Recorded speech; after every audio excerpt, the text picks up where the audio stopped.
laba madaxweyne oo hore Daahir Riyaale Kaahin iyo Muuse Biixi iyo madaxweynaha tan talada haya Cabdiraxmaan Maxamed Cabdullaahi Ciro ayaa kulan afurahay ku dhex maray madaxtooyada Jamhuuriyadda Somaliland iyadoo oo kulankani uu daba socday kulamo ka horeeyay sida ay warbaahinta madaxtooyadu sheegtay. kulankan saddexda madaxweyne ayaa sida ila wareediyo goobjoog ah oo warbaahinta xogaal la hadashay ay u xaqiijiyeen waxaa looga wada hadlay saddex qodob oo ku wajahan xaaladaha Somaliland iyo duruufaha horyaala xukuumadda Cabdiraxmaan Maxamed Cabdullaahi Ciro kuwaasi oo ay ka tahay colaadda ka aloosan gobolada bariga Somaliland oo haatan u muuqata mid xadhkaha goosatay oo ay xakameyn kari weyday xukuumadda Cabdiraxmaan Maxamed Cabdullaahi Ciro iyadoo codka nabadda sarreysiisay ayaa ilaa iyo haatan ay weeraradu sii socdaan sidoo kale madaxweyne Muuse Biixi Cabdi ayaa waxa uu tala ka siiyay sida ila wareediyo hoose xogaal u sheegeen madaxweynaha haatan talada haya Cabdiraxmaan Maxamed Cabdullaahi Ciro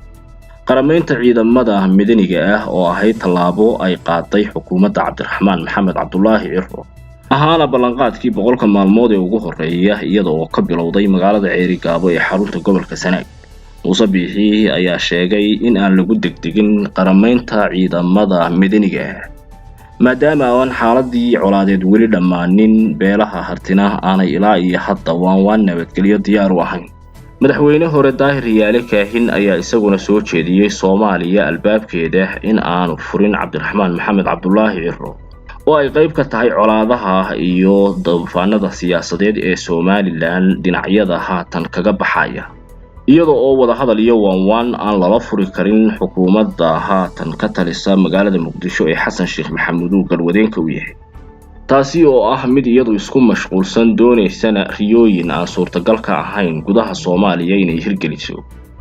mucaaradkeeda iyo maxaafidkeeduna ay kala lushaan oo aan ahayn mid matalaad rasmi ah ka haysata dadka reer Soomaaliya. madaxweyne Daahir Riyaale Kaahin ayaa talada tan mar labaad ku celiyay waxana uu hore u soo jeediyay maalintii xil wareejinta oo uu sheegay Soomaaliya albaabkeedu inuu ku furnaado Somaliland inanay wax guul iyo natiijo diblomaasiyadeed ah u keenin.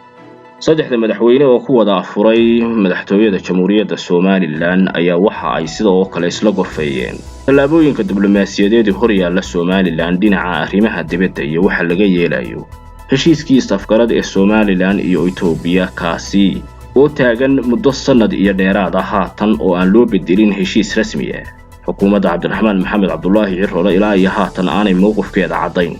inkastoo oo xukuumaddu sheegtay inay saxiixi doonaan sanad kale aynu ku guda jirno heshiisyo waaweyn oo dhinaca dawladda Itoobiya ah. kulankan ayaa madaxweynayaashu waxa ay qorsheysteen inay kulamo kale ka yeeshaan oo ay kaga wada hadlaan xiisadaha taagan iyo xaaladda Somaliland. Cabdiraxmaan Maxamed Cabdullaahi Ciro ayaana talo iyo waayo aragtinimo wixii ay ku dhaamaan waxa uu ka dhageysanayaa madaxweynayaashii hore taasina waa sababta keentay inay madaxtooyada Jamhuuriyadda Somaliland ku wada afuraan.